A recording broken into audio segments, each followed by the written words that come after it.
Okay, so I'm on page 157 of the Bridgman book, and I'm going to do this little torso drawing that's on, there's two of them actually, and I'm going to kind of hybrid the two. So that you kind of, I'm taking bits and pieces of both of them. One of them shows more the skeletal aspect of how the latissimus is kind of interacting and attaching onto the humerus. That's the upper drawing. And then the other one down the lower right has more of the deeper layers, or the upper top layers put on it.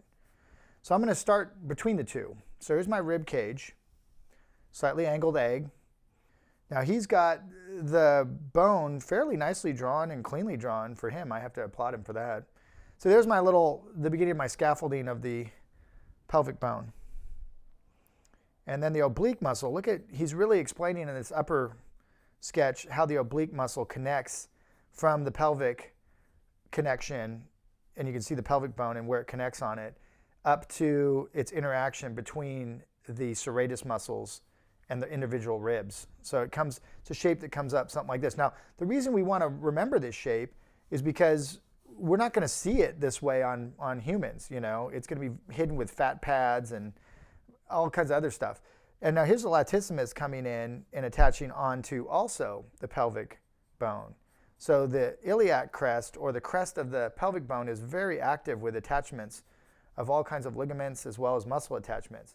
So these little striations that come up, and so if you think of the finger digitations, if you think of, like, you know, the serratus kind of holding onto the ribs like this in an arc, and that your oblique muscles coming from the pelvic section come up and kind of do this. They kind of go in between them like that, right? So you've got those sawtooth muscles, and then you've got the striations coming up of the oblique in between them.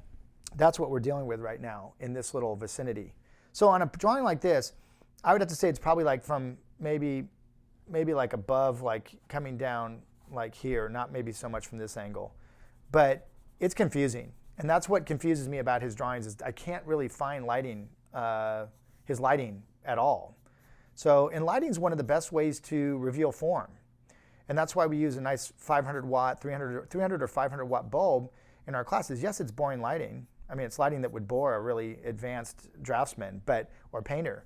But when you're learning, you don't need more things to worry about. You don't need to be freaking out about multiple light sources and things of that sort. We want to keep it clean and simple and easy.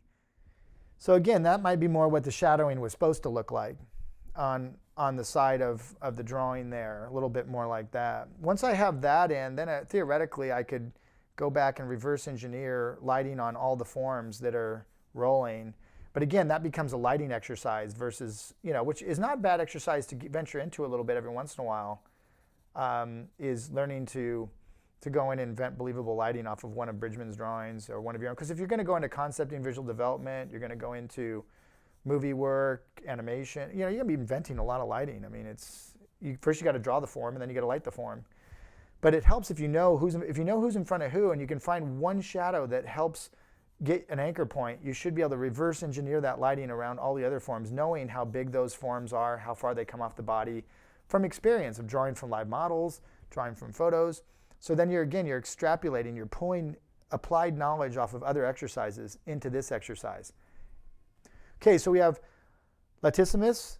It straps up there. We have the deltoid. We have the teres major and minor rotator cuff muscles starting to come in, which we'll talk about in the next drawing, which is the shoulder girdle, which is one of the most complicated parts of the body.